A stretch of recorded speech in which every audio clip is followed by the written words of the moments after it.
favourite question of any 3-year-old. Why? Why? Why did this have to happen?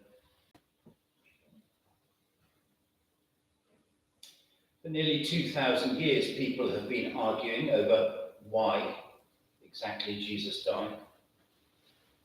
The disciples at the time could make no sense of it. Their Messiah was to be triumphant, blessed by God, but being nailed to a tree to die marked him out as cursed by God. Their Messiah was meant to lead them to freedom against their Roman oppressors. He wasn't meant to be demeaned, tormented, flogged, stripped, and crucified. From their perspective, Jesus could have done something about it all. He could have fought back. He certainly had enough followers, judging by the crowds who greeted him as he rode into Jerusalem at the beginning of the week. Yet from the moment he was arrested, Jesus became increasingly passive, barely uttering half a dozen sentences in response to his accusers and tormentors. Why? The Gospels themselves give us little indication as to why Jesus had to die. Neither does the Acts of the Apostles. Only when Paul became a Christian and starts writing to different Christian communities do we find the earliest attempts at explanation. And over the centuries, theologians, preachers, academics, Christians everywhere have tried somehow to get behind the written word of Paul's letters to work out how God's purpose was in all of this. One popular theory is that it was preordained, that long before Jesus was born, God had determined that he would die on the cross. This theory argues that God was so angry with humankind for all our sins that he needed someone to somehow pay for those sins. So Jesus gave his life to appease God's anger and reconcile humankind with God. For these people, it's as if the whole of Jesus' life, except the cross, is irrelevant. His sole purpose in coming to earth was to die for us. I disagree. I suspect that if we knew nothing of Jesus' life, we probably wouldn't even know that he died on the cross. Plenty of others had also been crucified after all. It was the way he lived his life, and of course his resurrection, that made his death so significant.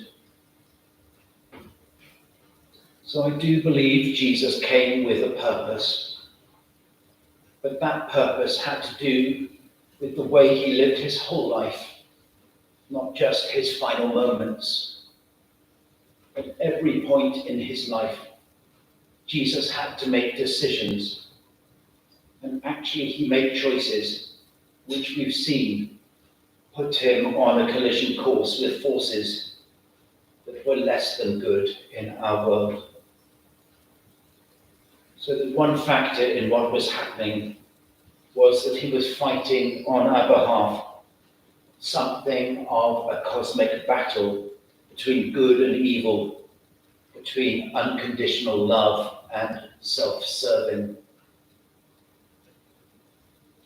But now I want to take us back to that first question and ask again, why did Jesus have to die? As a priest, people do come up to me quite often and ask questions like, why did God do this to me? Or what did I do to deserve that? Why did my sibling or partner baby have to die. And it's as if they believe that God controls everything, decides everything. And sometimes people offer somewhat trite responses which suggest that they collude in this belief. What does the phrase, God has a time for everything, actually mean anyway? Why did Jesus have to die? Is the same kind of question. And all such questions beg the further question as to whether our time on earth is set by God before we're born, or whether we have freedom to make choices that can change how our lives pan out.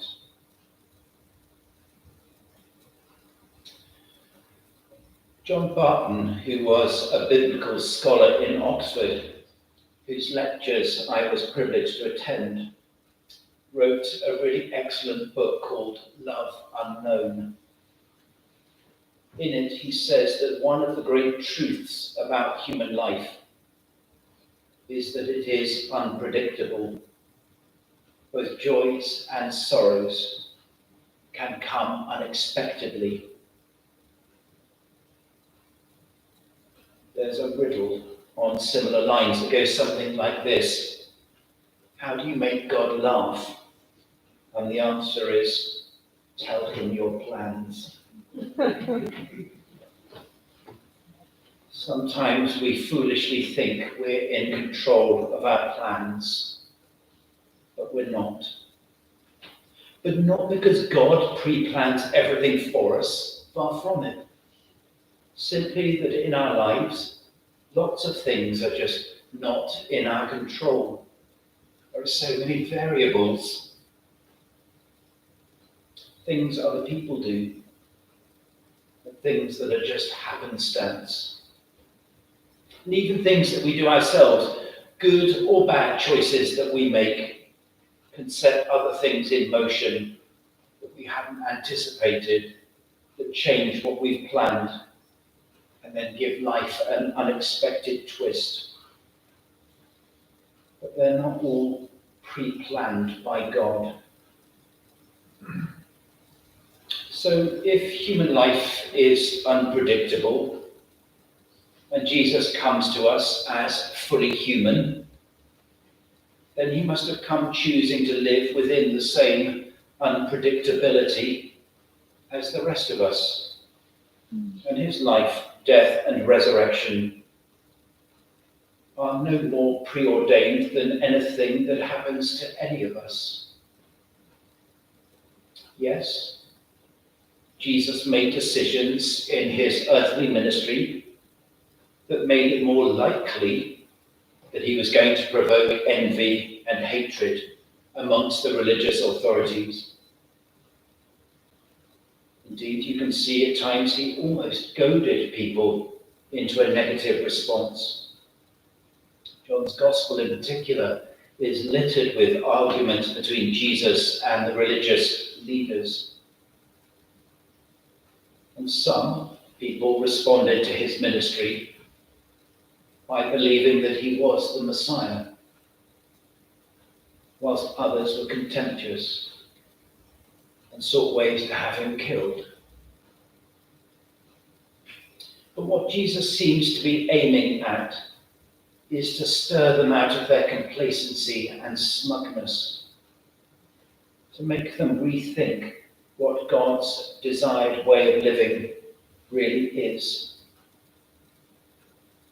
As humans, we somehow manage to be so good at following the rules and then completely missing the underlying principles. We act as if the ways we've always done things is automatically right, and that change is always bad. We're in the Church of England, after all. And so Jesus did provoke them to try and make them think about whether there were better ways to do things. I don't think there was a master plan. which determined how they would respond or what the outcome would be. However, when Jesus challenged the religious authorities, he threatened their own fragile control over the people, and he awoke in them great jealousy and envy and hatred that made them want to bring him down. John Barton, that Bible scholar, professor, says this: God did not need Jesus to die. He did not want Jesus to die, did not demand that Jesus die. But in Jesus, God demonstrates that he is prepared to share in the human condition. And so he has to live with situations where the outcome is uncertain. And that's what Jesus did. He had a vision of what he wanted to achieve, which was to help people see better ways of living with each other.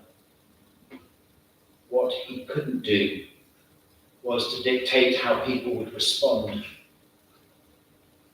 For that, he simply had to wait and see. And so will we.